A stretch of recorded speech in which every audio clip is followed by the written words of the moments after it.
अंधेरे की पुकार।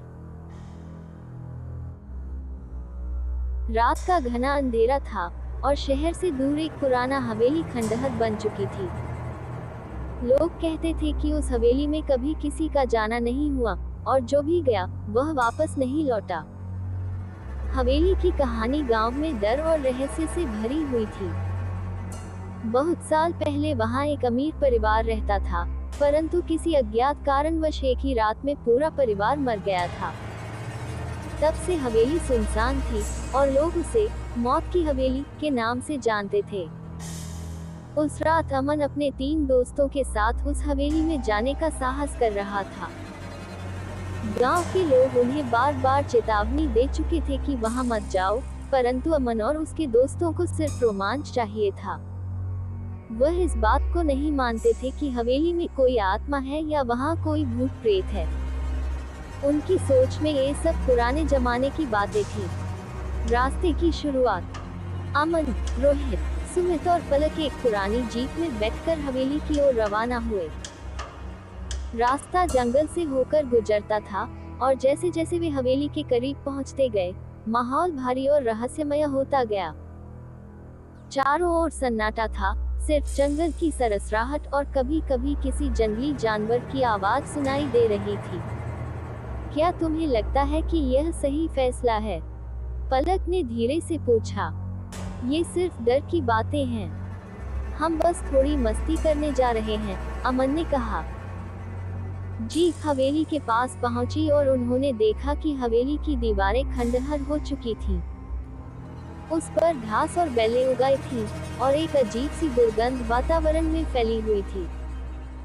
हवेली का मुख्य दरवाजा खुला हुआ था और अंदर से अंधेरा झांक रहा था। पहला संकेत। जब वे चारों हवेली के अंदर गए तो उन्हें वहां का माहौल असामान्य लगा। हवेली के अंदर की दीवारें पर काले धब्बे थे, जैसे किसी समय वहां आग लगी हो। हवा में सर्दी थी और अचानक एक खिड़की अपने आप खुलकर तेज आवाज के साथ बंद हो गई। पलक ने डरते हुए अमन का हाथ पकड़ लिया। देखो, ये सब हवा की वजह से हो रहा है। हमें डरने की जरूरत नहीं है, अमन ने अपने दोस्तों को समझाने की कोशिश की, लेकिन उसकी आवाज में कुछ थोड़ा डर था। अंदर जाते ही उन्हें एक पुराने कमरे का दरवाजा दिखाई दिया, जिस पर काले रंग से कुछ अजीब चिन्ह बने हुए थे। रोहित ने हंसते हुए कहा, चलो इस कमरे को खोलते हैं, शायद यहाँ कोई खजाना हो।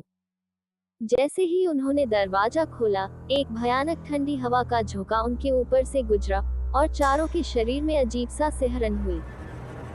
कमरे में धुंधली रोशनी में उन्हें दीवार पर एक बड़ी पेंटिंग दिखाई दी, जिसमें एक परिवार के 4 लोग खड़े थे, लेकिन उन सभी के चेहरे विकृत थे, जैसे किसी ने जानबूझकर उन्हें खराब किया हो। रहस्य गहराता है। अचानक पलक के कानों में एक फुसफुसाहट सुनाई दी, तुम्हें यहाँ नहीं आना चाहिए था। वह घबराई हुई पीछे मुड़ी, लेकिन वहाँ कोई नहीं था। उसने रोहित से पूछा, तुमने भी सुना क्या? रोहित ने पूछा और पलक ने उसे आवाज के बारे में बताया, लेकिन रोहित और सुमित ने कुछ नहीं सुना था। अमन ने सोचा कि शायद पलक का डर बढ़ रहा है और उसे बस कुछ ज्यादा ही लग रहा है। लेकिन कुछ ही समय बाद सभी को हल्की हल्की आवाजें सुनाई देने लगी, जैसे कोई फुसफुसा रहा हो, परंतु स्पष्ट शब्द नहीं समझ आ रहे थे। अचानक दीवारों पर पेंटिंग्स से खून की धाराएं बहने लगी और कमरे का तापमान तेजी से गिरने लगा। चारों घबराकर भागने लगे, लेकिन जैसे ही उन्होंने बाहर जाने का रास्ता देखा, दरवाजा अपने आप बंद हो गया। यह क्या हो रहा है? सुमित चिल्लाया। अब तक अमन भी पूरी तरह से घबरा चुका था। हमें यहाँ से निकलना होगा, उसने चिल्लाया। भयावह घटना। चारों जैसे ही दूसरे कमरे की ओर भागे, वहाँ का नजारा और भी भयानक था। कमरे के बीचों बीच एक पुराना झूला था और उसमें एक साया बैठा हुआ था, जो धीमे धीमे झूल रहा था। उसकी पीठ उनकी ओर थी, परंतु उसकी हलचल ने उन्हें जैसे जमने पर मजबूर कर दिया। अमन ने धीरे से कहा, हमें यहाँ से तुरंत निकलना चाहिए। लेकिन जैसे ही वे पलटने लगे, झूले पर बैठा साया खड़ा हो गया। उसकी आवाज गहरी और क्रोध से भरी थी, तुमने हमें क्यों जगाया? ये सुनते ही चारों के दिलों की धड़कनें तेज हो गईं। साया धीरे धीरे उनकी ओर बढ़ने लगा। उसकी आंखें लाल चमक रही थीं और चेहरा विकृत था।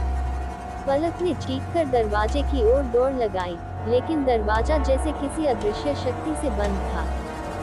आखिरी रास्ता। अमन ने सोचा कि शायद वे दूसरी मंजिल से बाहर कूद सकते हैं। वो और उसके दोस्त जल्दी से सीढ़ियों की ओर दौड़े, परंतु जब वे सीढ़ियों पर चढ़ रहे थे, अचानक सीढ़ियों के नीचे की लकड़ी टूट गई और सुमित नीचे गिर पड़ा। उसकी चीख हवेली के भीतर गूंज उठी। जब अमन और बाकी तीनों ने नीचे झांका, तो सुमित का शरीर असामान्य रूप से मुड़ चुका था, जैसे किसी ने उसे बुरी तरह से तोड़ दिया हो। हमें यहाँ से निकलना होगा, अमन ने घबराकर कहा। पलक अब पूरी तरह से हताश हो चुकी थी, उसकी सांसें तेज चल रही थी। वह बार बार फुसफुसाहट सुन रही थी, तुम बच नहीं पाओगे। अंधकार का समापन। अमन और रोहित ने पूरी ताकत से हवेली का दरवाजा खोलने की कोशिश की, परंतु वह जरा भी नहीं हिला। तभी उन्हें दरवाजे के पास एक अजीब सी वस्तु दिखी। यह एक पुरानी किताब थी, जिसमें लाल रंग के अक्षरों में कुछ लिखा हुआ था। रोहित ने घबराते हुए किताब को उठाया और पढ़ने की कोशिश की। यहाँ लिखा है कि इस हवेली को छोड़ने का एक ही तरीका है, वह बोला। हमें आत्माओं का बलिदान करना होगा। क्या बकवास कर रहे हो? अमन ने चौंकते हुए पूछा। ये यही कह रही है, अगर हम एक आत्मा को नहीं देंगे, तो वे हमें यहाँ से कभी जाने नहीं देंगे, रोहित ने कहा। अमन ने सोचा कि रोहित पागल हो गया है, लेकिन पलक और रोहित दोनों अब इस किताब की बातों को गंभीरता से ले रहे थे। तभी अचानक हवेली के चारों ओर की दीवारें हिलने लगी और एक बड़ी दरार बननी शुरू हो गई। अंतिम निर्णय। अमन ने अंतिम प्रयास किया और दरवाजे की ओर भागा, लेकिन जैसे ही वह दरवाजे तक पहुंचा, हवेली की आत्माओं ने उसे जकड़ लिया। वह चिल्लाया, पर उसकी आवाज हवेली की दीवारों में खो गई।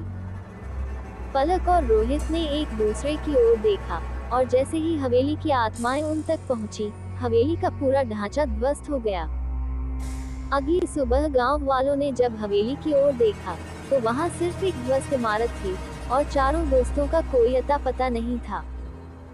लेकिन लोग कहते हैं कि जब हवेली के पास जाते हैं, तो आज भी उन्हें वहां से अजीब सी आवाजें और चीखें सुनाई देती हैं।